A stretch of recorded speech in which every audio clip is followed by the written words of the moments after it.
Beneath the day-to-day bustle of normal operation, there is a spirit of adventure that tugs at the heart of helicopter flight. Our guest today is Jessica Meiris, a pilot and rock climber from Colorado Springs. In 2014, she became the first woman in history to rope solo climb El Capitan in a single push, breaking the previous female record by 4 days. Jessica experienced her first brush with helicopters when she was air rescued after an accident climbing a rock tower in Red Rocks, Nevada, an event that would plant the seeds for a new chapter in her life. Now in a second career as a helicopter pilot, Jessica hopes to one day fly for short-haul rescue programs and give back to the climbing community that shaped her. We'll speak with Jessica about her transition to aviation from guiding adventure sports, the rescue mission that opened her eyes to helicopter flight, her experience flying glacier tours in Alaska, and the importance of building relationships in aviation. This is Push to Talk with Bruce Webb, Episode 7, Reaching Out. We'd like to welcome Jessica Meiris to the show. Jessica and I met each other probably now 3 years ago at Airbus. Jessica was there, I think it was pre-pandemic. It must have been pre-pandemic, yes. So welcome to the show, Jessica. You're a very accomplished young aviator. So tell us about your career. Tell us about Jessica Meiris. Well, I was looking for another career. It's my second career. What was your first career? I was a mountain guide and rock climber for 16 years. And I was looking for another career that would ideally keep me in the mountains, was physically much easier, but still mentally engaging. And I had a bunch of options. I kept a running list. I knew that I would eventually leave guiding. And helicopters went on that list circa 2010, although I didn't really start researching the industry until probably 2015 or 2016. And at that point, after looking at my list of options, helicopter pilot rose pretty quickly to the top. It fit all of those criteria and seemed very exciting and something that you would always be a student in aviation, which is one thing I really value about it. And it turns out it was a great fit. Super. To go back to your rock climbing career, which if you want to have a career that's exciting, certainly being a helicopter pilot is an exciting career, but being a rock climber, and when I hear rock climbing, my mind instantly goes to the movie Free Solo. Yep, that's Alex Honnold. Have you ever met him by chance? I have met him. If you've not watched the movie Free Solo, watch that movie. I found it fascinating. I know that's probably the outside extreme of mountain climbing. I mean, there aren't many people doing that. No, he's an anomaly. He is an anomaly. So you did mountain climbing, but with ropes, and you were a guide and you took people on excursions, is that? Yeah, essentially. So I started guiding all sorts of adventure sports, from surfing to mountain biking to backpacking to mountaineering with an ice axe and crampons. And I really whittled it down over time to multi-pitch rock climbing, which is my specialty for all those years. Multi-pitch means you're going several hundred feet off the ground with ropes. And El Capitan, what Alex Honnold accomplished without ropes, is the feather in the cap monumental feature. It's such a huge goal for a lot of climbers. And being an anomaly, he was able to do that without ropes, which is mind-blowing to anyone. I would say insane, but mind-blowing is probably a kinder characterization. Yeah, groundbreaking achievement for sure. Unbelievable. But my specialty was with ropes and with clients. That looked like engaging with them in a high-risk environment. Sounds familiar. Like helicopters. Exactly. Right. And really coaching them. I liked to teach people, and I liked to facilitate a program or an experience for them that allowed them to grow personally, not only as rock climbers with skills, technical skills and otherwise, but also grow them as people. You can learn a lot about yourself. Yep, through this process of risk. And that risk is paramount. It's a necessary part of the process. And I absolutely loved spending time with people in that environment. So I can see why becoming an aviator is a logical progression. I guess I will say progression from one career to the other. Because, managing risk is still something that is paramount in our business. It absolutely is. And that was important for me to have an easy transition. I knew that the skills would translate.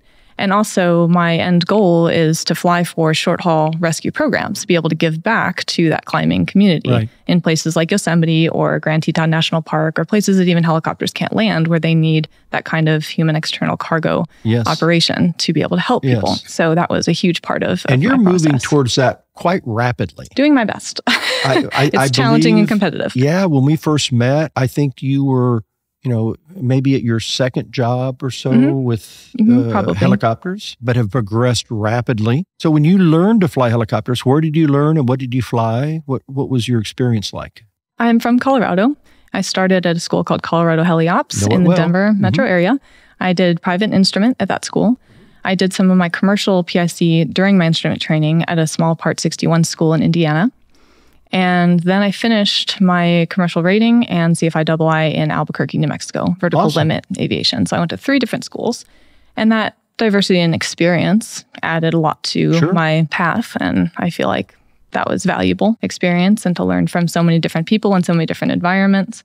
And I'm thankful for that. Yes, that is very important. When we look at anyone in aviation, to have an eclectic background, whether it's through training or through experience, is important. So what aircraft were you flying primarily, or was there? I was in Robinsons. Okay. 22 and 44. The 22, fantastic little helicopter. The 44 is kind of usurped it, I believe, as a training aircraft. I mean, a lot of people are using the 44s. Tell me what you perceive to be the difference between the two. So if you look at training in the 22 versus the 44, what were the benefits of the 44? I really enjoy the 44. It's become, although I haven't flown that many helicopters yet, it's really reigned supreme in so many ways, for being accessible, for being relatively easy to maintain, relatively easy to learn. When it comes to training aircraft, the 22 would be a little harder. And it is available to so many more people, a broader range of people, because of the seat weight limit and its performance capabilities. And its safety. I think it's a safer aircraft in so many ways. There's certainly a greater margin. Yeah. When you're flying a 44, you're not at gross mass all the time. Yeah. So me in a 22, you and I in a 22 with a full bag of fuel, we're at gross mass. We wouldn't be in a 44, of course. Exactly. So you did your instrument training in a 44 as well? I did. Okay, great. Instrument. My 44 transition happened right after private, and then after the PIC sign-off, started right into instrument training. So how old were you when you began your second career? I started at 36. I told you 37 earlier, but it was 36. It was 2018. And I wanted to finish school as quickly as possible, knowing that I didn't have a whole lot of time. When a 36-year-old woman says that to some, well, you're not 36 anymore, but yeah, you had plenty of time. I did have plenty of time, and knowing what I wanted to do, which is highly competitive with a challenging path ahead of me, I knew that efficiency was important. So even though I didn't feel like I was too late by any means, it's never too late to start flight training. It's never too late to be a pilot. I knew that what I wanted to do would take dedication, efficiency, and a healthy dose of motivation. And I got after it. I wanted to finish in about a year, ended up being about a year and a half, and jumped right into the industry. That still is very fast. Off the street, no aviation background. No friends, no family, no mentors. You just Zero. walked up to somebody and said, teach me to fly. Good for you. Yeah. Good for you. So you're proof positive that it can be done. It can be done. And it really is never too late. I think I could have started 5 years later, 10 years later, and been fine. So now you were flying tours in Alaska over the summer or for the season. And was that your first opportunity to fly tours? It was not. I started flying tours really early.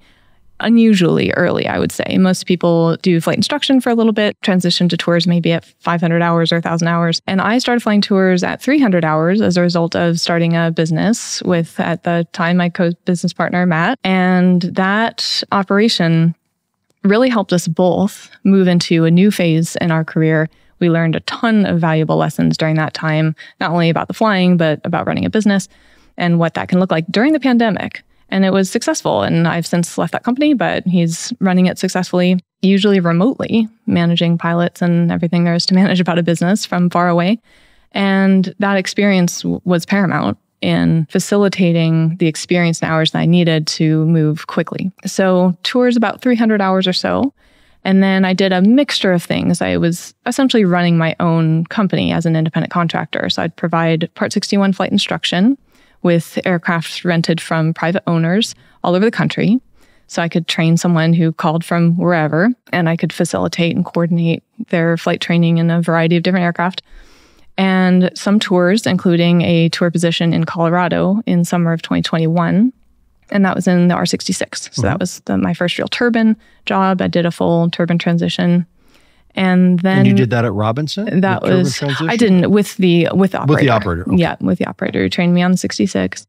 And I flew that contract for a full summer season and then a little bit off and on throughout the winter until heading to Alaska in April of 2022, where I flew the AS-350. So the 66, I've not flown a 66. I've only seen a few. What was your experience in that transition? Being relatively new, and especially new to turbine helicopters, I was at about 500 hours.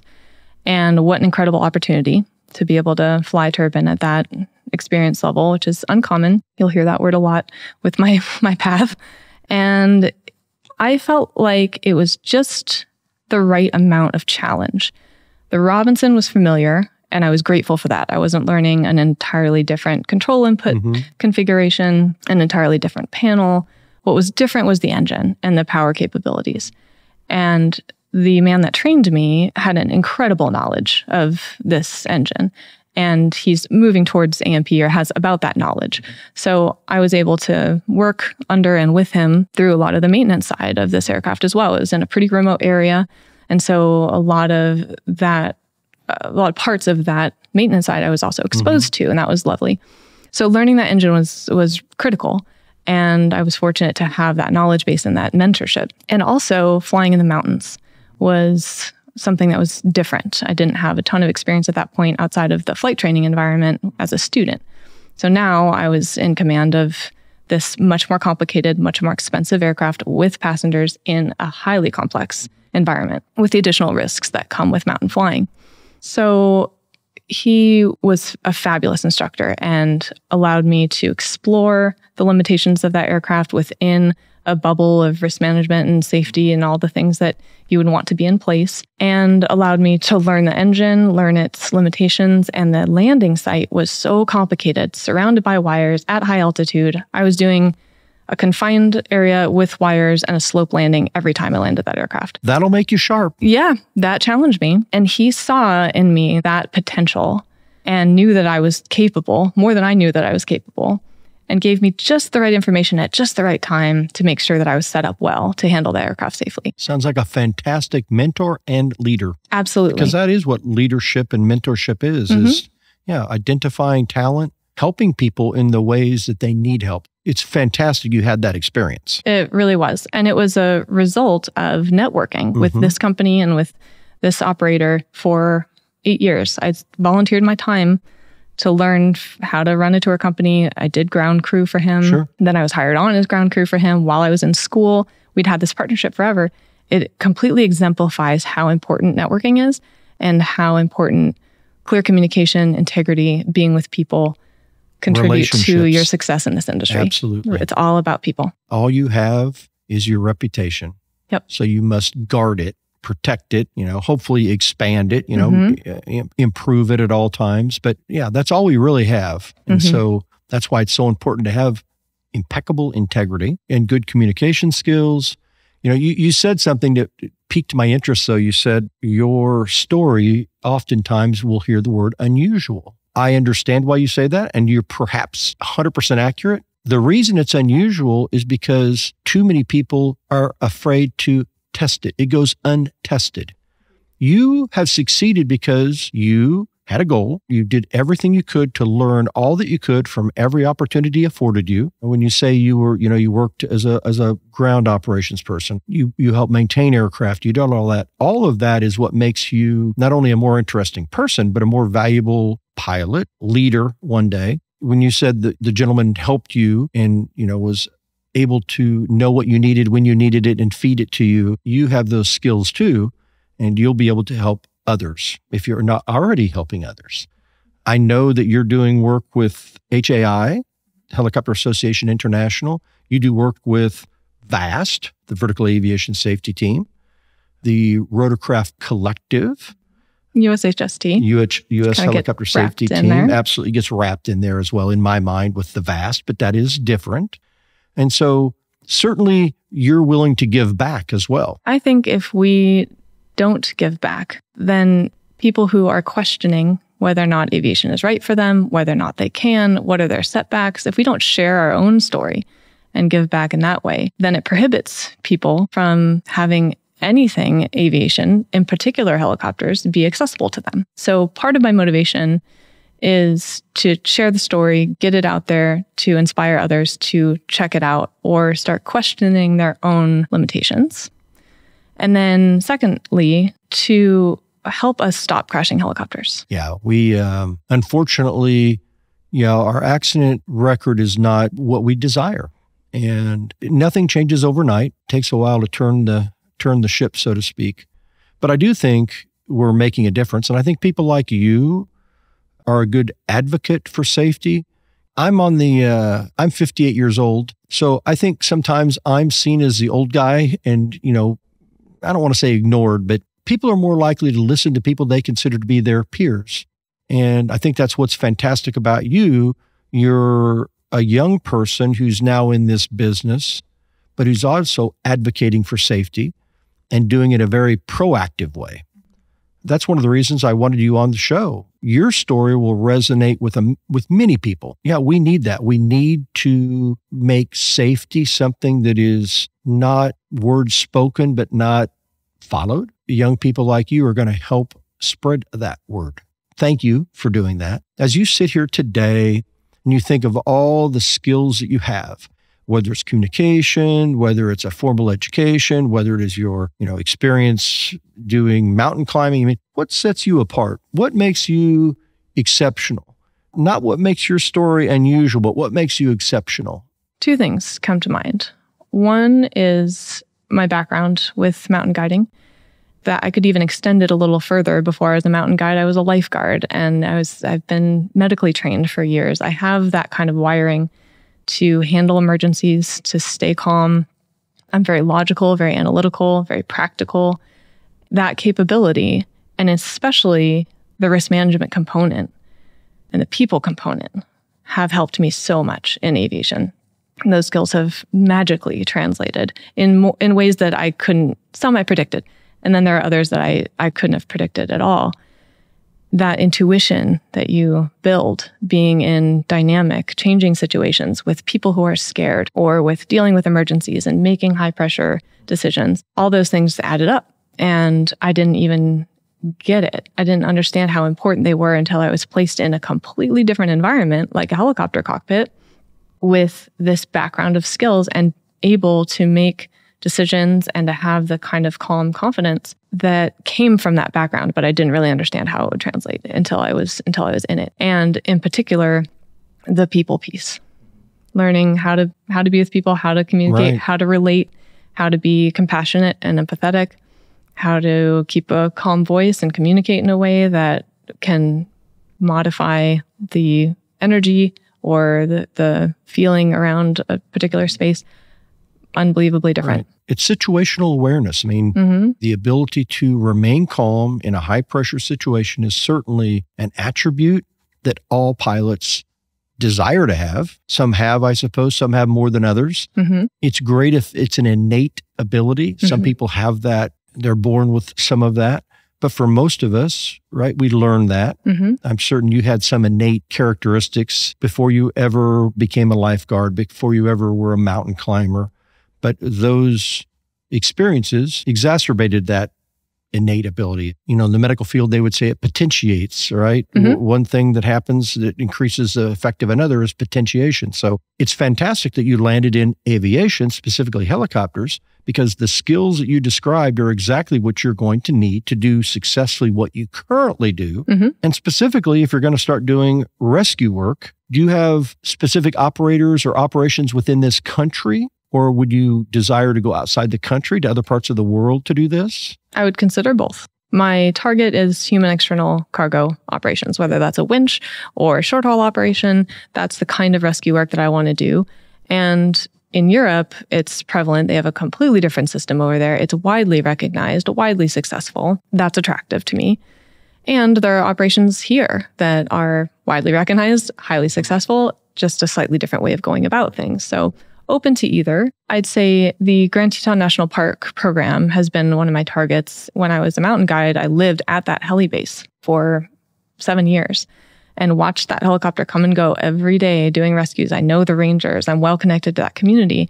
And it's my pie in the sky golden ticket job. Right. The reality of that job, I'm not sure if that's going to be the best fit for me until I dig in a little bit deeper and know more about what those operations look like. But in my mind, that's the kind of work that I would really like to do. Do you still maintain contact with them? I do. Mm-hmm. Yeah, awesome. What kind of aircraft do they fly? 350 B3. Do they? Yeah, I didn't know that. I mean, Absolutely. I honestly didn't. To me, it doesn't matter. Mm-hmm. Yeah. There are many great helicopters in the world, but the B3 is an awesome machine. It is, and that's my target. So when you were in Alaska flying tours over the summer, this past season, you were flying... The B2. B2s. Yeah, I think the B3, and if, again, someone on the show will correct me, but the original B3s anyway had 16% more power than the B2. Again, why I can remember that fact, I don't know. But that had the 2B engine. So the B2 had the Ariel 1D1, and then the B3, the original ones had the 2B, and then went to 2B1, and then blah, blah, blah, blah, blah. So an evolution. So the B3 is certainly the H125, as we would call it today, is certainly a monster. And it was designed to do that kind of work. High altitude workhorse. Right. It would appear likely to me that within your life, and probably more soon than later, you'll have the opportunity to do that. What was your timeline? When do you think it's possible you could make a transition into something like that? I think 4-ish years is realistic. Okay. Yep. I'm at the place now where I'm looking for external load training and experience. And I will need a couple years of that kind of experience before, with the air conditioners or logs or water or whatever, before they let me carry a human on the end of that line. So I think that's realistic. A couple of years working with external load and more time in the A-Star, and diversify with other aircraft as well during that time. I think that's important in anyone's career. And then move towards the rescue work in 4 to 5 years. Another thing came to mind too about where I hope to work. I'm attracted to places that I have local knowledge. The Tetons, being a guide there for years, I know the canyons, I know the routes, I know where people are, I know where they get stuck. Yosemite is another one. I've spent extensive time climbing there, and I know the environment. So that came to mind as an afterthought of places that I dream of working, because those places are important to me and they speak to my heart.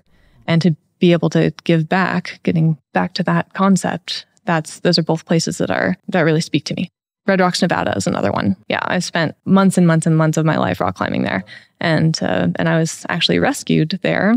That was my first helicopter ride. You're kidding. Not kidding. Tell us about that. As a rescue, it was in 2010. I was climbing with a climbing partner of mine, and we were about 600 feet up on a multi-pitch climb, a tower, and having a nice day out. There were some people ahead of us who were moving a little slower, and we asked them if we could pass. Play through. They said, yeah, exactly. Play through. And they said, no problem. So my partner started to go up and went a little bit to the side of where these people were climbing, and therefore onto rock that wasn't as well traveled. And while he was climbing, he broke off a hold and took about a 50-foot fall. And the rock was just slightly less than vertical. And when rock is at that angle, you tend to tumble more than you fall. So you're going to land, be with your rope. Of course, you're going to come to rest on the rope and on the equipment, and that's why the equipment is there. And he tumbled. So I thought he broke his back. And I didn't have a phone, but the people climbing around us did. They called the helicopter. Meanwhile, I'm doing the medical assessment and making a plan for how we're going to get ourselves down. I had the equipment I needed. I had the skills to be able to get us from where we were to the ground, assuming that he was somewhat mobile, didn't need a stretcher. And I was worried about a back injury. I was worried about head trauma. I was worried about all those things. So it was this a lot going through your mind, right? Intense moment. The helicopter was there. I mean, it felt like minutes.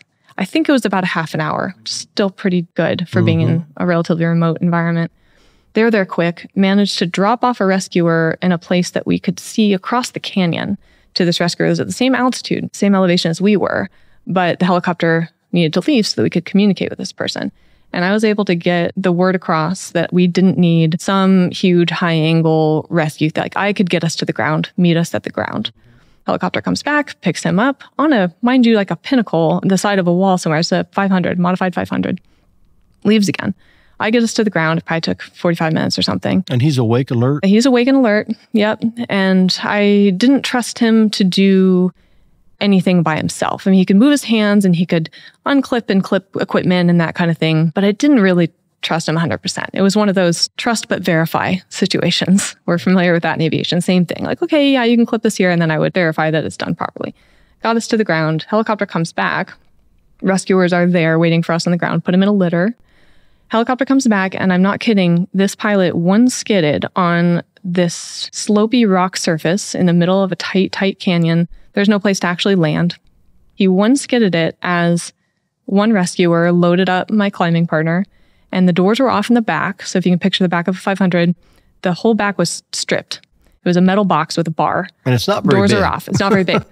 And to that effect, his head and feet were sticking out the doors. So he's laying on his back in this litter, looking up at the spinning rotor system, clipped into a bar, open doors with the one rescuer, and they take off.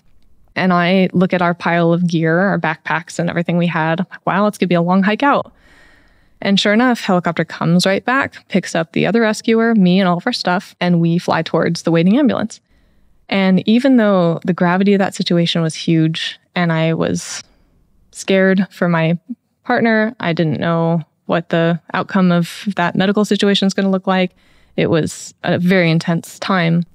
I had the biggest smile on my face on that helicopter ride. Leaving the canyon, I thought, oh, there's something to this. And that's when I put it on the list. And I thought I'd be the rescuer at the time. I didn't think pilot. I thought rescuer. I have a type of arthritis. So that's why I knew I wouldn't be a guide forever.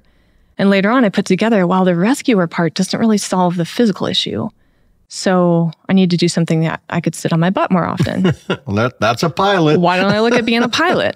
And so a few years later, 4 or 5 years later, I had that moment and started to think more from being inside. That is awesome. Do you know who the pilot was by chance? I've tried to look it up and I have not been able to track it down. I've tried to contact, it was police department, is Las Vegas Police Department. Vegas PD, yeah. So they're a customer of ours. They fly our products. They have an H-145. Yeah, they transitioned to Airbus. I would love to continue that research because I've tried to reach out to a couple Vegas people. Let us know so you can... I would love to.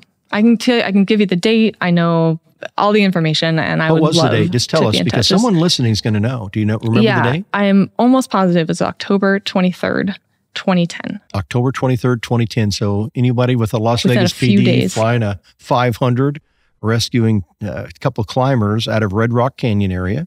Yeah. Even broaden it a little, late October 2010. Yeah. It was in the Juniper Canyon region of Red Rock. Yeah. So send me an email or a text or Jessica directly. I would love to know. Yeah. That was the day. Someone's going to know. It's stunning how small an industry this is. So someone's going to go back in their logbook and they're going to look and say, oh yeah, I was flying a 500 out there that day. And oh my gosh, that was her.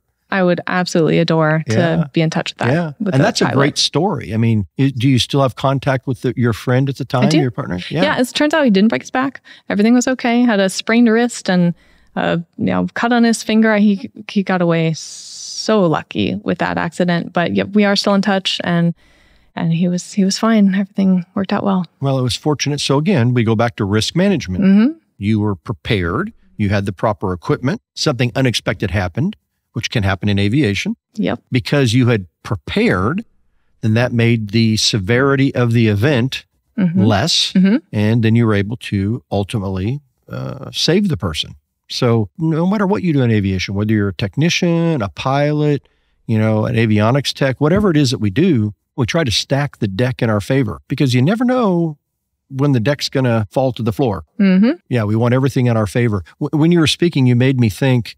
I had the privilege. So this would have been the year 2000, maybe 2001. You may remember there was a pretty famous helicopter rescue in the Himalayas off of Mount Everest. The person rescued was Dr. Beck Weathers. And Dr. Weathers was a pathologist, or is, I believe, to this day, a pathologist in the Dallas-Fort Worth area. And so his story was pretty famous. I believe they wrote a book about it and maybe even a movie called Into Thin Air. You bet. Pretty famous event. So Dr. Weathers was essentially lost for dead on Everest. And through, just incredible determination. And, again, we talk about unusual. His story was unusual, but it was through unbelievable tenacity. He made his way back down to, I don't know if it's base camp or near base camp. I can't recall. But he was rescued by the Nepalese army. And the Nepalese army was flying an AS-350B2. Not a B3. We didn't have B3s at that time because this rescue would have happened in 1996, I think it was. I was going to say 96, 97. Yeah. So the pilot of that aircraft was Colonel Medan. Colonel Medan flew up the hill, picked up Beck Weathers, flew him down to the hospital. And that was the only interaction. So the only time Medan had met Weathers was in the helicopter flying down the hill. And I believe they were the only two persons on the aircraft because of the DA. So Medan lands at the hospital in Kathmandu or whatever hospital he landed at. And that was the last time he saw Dr. Weathers until they met in my office. So we had a safety stand down at Airbus. We were American Eurocopter at the time. And we flew Colonel Medan from Nepal to Dallas, Texas. And then we invited Dr. Beck Weathers to come to my office. And neither knew the other was going to be there. And it almost makes me want to cry talking about it. But they met That's wonderful. for the first time after 5 years in my office. And it was quite it was an emotional, fantastic experience for everyone. It's sometimes easy to forget that we're talking about people's lives, not numbers. We're talking about humans. And so when we look at accident statistics, it's a little bit difficult for me sometimes because, like many people that have been in this business for a while, we have friends who have died in helicopters, and I certainly do. The goal is, through what I do and what you're sitting here trying to help us promote, is aviation safety. When we say that, 9 people perished or, 100 people perished, whatever the number is in a given year, a given month, a given quarter, they're not numbers, they're humans. Every one of those persons has a family, they have loved ones. So as we sit back and we make decisions, whether you're in the cockpit or you're in the hangar working on an aircraft, or you're the fueler fueling the aircraft, or you're the loader loading the aircraft, it doesn't really matter what your participation is in the event. You need to treat it seriously because people's lives do depend upon it. Yeah, I'm not going to go into detail now. It's very emotional for me, but I can still hear this lovely lady call me at 2 a.m. and said, "Bruce, I'm scared. Mike didn't come home." And, Mike was dead. My point is, we need to treat aviation safety seriously. And without that aircraft for you in Red Rock area that day, who knows what could have happened? Certainly for Dr. Weathers, there are many people like him and like you who have been saved. I think HAI does a fantastic job of acknowledging and promoting and telling us stories about people. So I hope that someone listens to this podcast and says, "Hey, I'm the person that flew that day." I hope so too. And I go out there once or twice a year anyway to continue to climb, and it'd be easy to meet them. Absolutely. If they're still around. So flying Alaska, so you were doing a lot of tours out to remote areas, glaciers. Tell us about that. It was glacier tours from Juneau. I was based in Juneau. And our glacier was about a 0.2 or so away, 10, 15-minute flight. Is that Mindenall? We were on the Herbert. Herbert, okay. Yeah, next one over to the north. Okay. We'd take them on a slightly extended version on the way out there to show off some of the beautiful scenery, and then do the glacier landing. So the flight back was just a few minutes shorter because all the grandeur happened on the early part of the flight.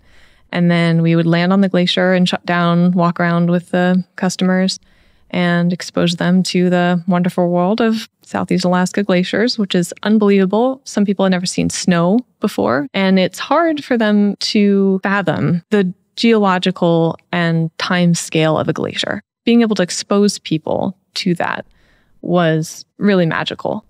And that's one thing that I feel tours will always be able to facilitate for people, and why I will be an advocate for the tour industry. Handicapped folks, we were one of the only companies that offered an ADA option. So people could come into from their wheelchair, go out to the ramp, get into a lift, be lifted into the helicopter.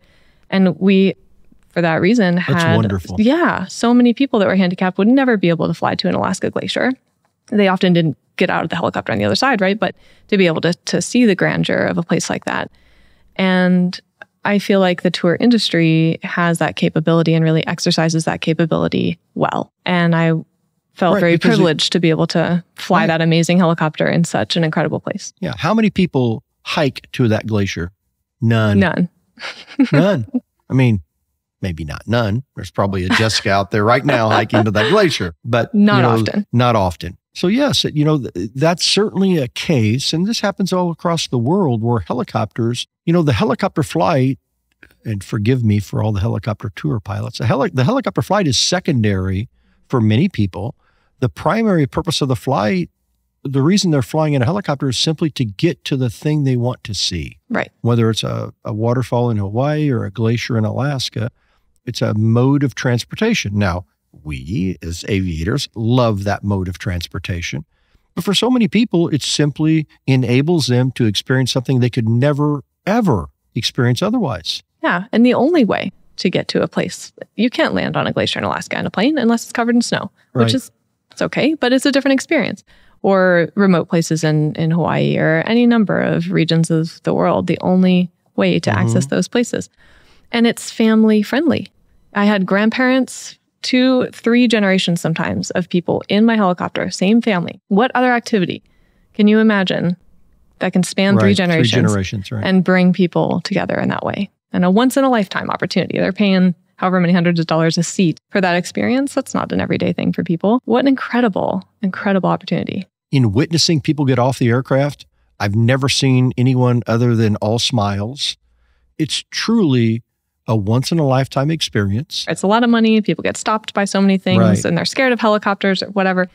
Just do it. Right. It's unbelievable. Absolutely. Well, I had the privilege to ride up onto a couple of glaciers. And what struck me was, and again, it shows my ignorance, I did not realize that really you've got the Juneau ice field, at least as told to me, the Juneau ice field comes down, and then the individual glaciers actually are they're the smaller component that comes off the ice field into the fjords. Yeah, exactly. The Juneau ice field is a giant lake of ice. It sits above and behind what we see of as the glaciers. And the glaciers are like small streams flowing out of that lake and down eventually towards the ocean. The Juneau ice field is about the size of Rhode Island. It's huge. Right. And that pressure, constant pressure of snow and ice over the winter, it forces the ice flowing downhill eventually towards the ocean. A few thousand feet of elevation gain in there somewhere. Right. And it takes a couple hundred years to make the trip. Wow. But that's how it works. I found it fascinating on one glacier, and I can't tell you the glaciers that we were on. But anyway, on one glacier, the surface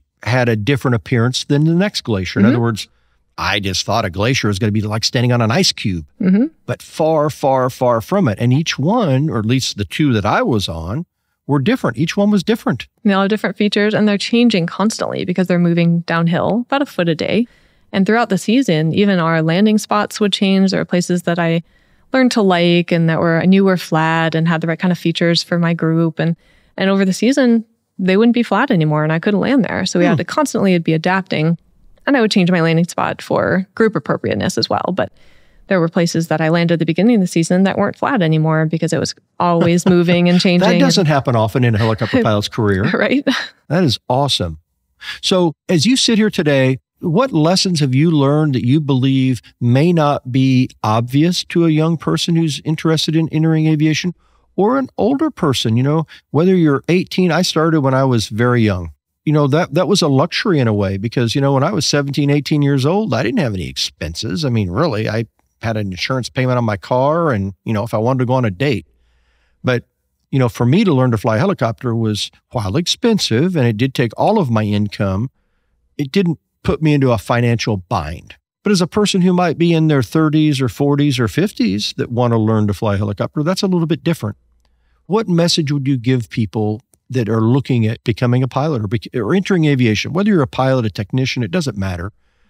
What advice would you give or what lessons have you learned? There are barriers to this industry that are either fabricated, something you make up, or that are very real. And that's a blurry line for a lot of folks. And if you want to enter into aviation, regardless of what that is, pilot could be crew, could be a designer, could be ATC, doesn't matter. And there are barriers that you have identified or that come to your mind. Money is an obvious one. Age is another one. We've touched on those things. Any number of excuses, which is really what they are. Examine those and start reaching out to people. Start sharing what you want. Reaching out to people in your life. Reaching out to other aviators or other people in the industry who are doing what you want to do, and let them help you. Aviation is such a friendly industry. I have not run into a single person ever since I started researching helicopters, it's been 8 years, 9 years. And not a single person has said, no, I'm not willing to help. No, this sucks. You shouldn't do it. Not one. Once you start using your voice and sharing that goal that you have or idea that you have, get down to the facts of what it really takes and start flexing those resources. Who of your friends and family group, who in your budding network of aviation are willing to help you, and let them help you. It's critical, that relationships piece, the networking piece. I'm a huge proponent of being goal-oriented, having a vision. My company is V3 Initiative. The V's are vision, vulnerability, and voice. Have a vision, have a goal-oriented path, what you want. Vulnerability, be willing to stick your neck out there, put your butt on the line to go get it. You're going to have some risks. It's going to be scary. There are going to be components that are uncertain. You're going to feel like you can't or you shouldn't. And then voice, using your voice to share with your community and get that out into the world. If it stays with yourself, nothing's going to ever happen. You have to get it out into the world. So utilizing those values and those skills, that would be my advice. Start Awesome. sharing, get it out there. I love the name of the company. That's fantastic. And I think that is a good mantra for all of us, especially the vulnerability. I think that from a leadership perspective, I think a little vulnerability can show a lot of humility or humanity. And you know what? If you show that you're vulnerable and you're not perfect and you make mistakes, I think you can garner the support of those that you work with or around, and your successes are going to be magnified exponentially. They will. Being vulnerable is a difficult thing to do, to admit that you're not all that in a bag of chips, right? To admit that you have foibles and you're capable of making errors, and sometimes pretty large errors. So that's excellent advice. Don't be afraid to be vulnerable. I had to become a different person to be a pilot. I had to become a different person when I was accomplishing some rock climbing objectives from my past. To accomplish those goals, I needed the moniker Vision, Vulnerability, Voice, and I needed to become somebody different. And I think people are afraid of that change. We're naturally resistant to change, and there's nothing wrong with that. If your goals aren't big enough to scare you, and I mean scare you, they're not big enough. We need to be more open to that change. If you're not embarrassed about who you were a year ago, then you're not bettering yourself enough. I think people are more capable than they know themselves to be. Yeah, change is the constant in life. And I do believe if you will ask your friends, if you say, listen, my goal is to do X, Y, and Z, and you think it may be a goal unachievable, but your friends say, no, go for it. That's doable. They probably know you better than you think they know you. And so, yeah, when someone is encouraging you to attempt the goal, trust them. Exactly. Trust them. And that's where the sharing piece comes right back to that. If you're not telling people about your goals, how can they support you? How can they encourage you? Right, how which can is you communication. lean on them and allow them to be a part of your process? Then you're building those relationships. It's all about relationships. Comes full circle. And be vulnerable enough. You're going to have days when you question yourself, is this a crazy dream or is this, a reasonable, obtainable dream? But no one gets anywhere without taking a chance. Never be afraid to take a chance. So it's been a pleasure talking with you, Jessica. I'm certain that our listeners have enjoyed every word. I certainly have. I think we've reached our clearance limit. So until next time, resume own navigation. Thanks, Bruce. The information provided during this podcast, Push to Talk with Bruce Webb, is made available for general information and educational purposes only. The views and opinions expressed do not necessarily represent those of Airbus Helicopters, Inc. or its affiliates.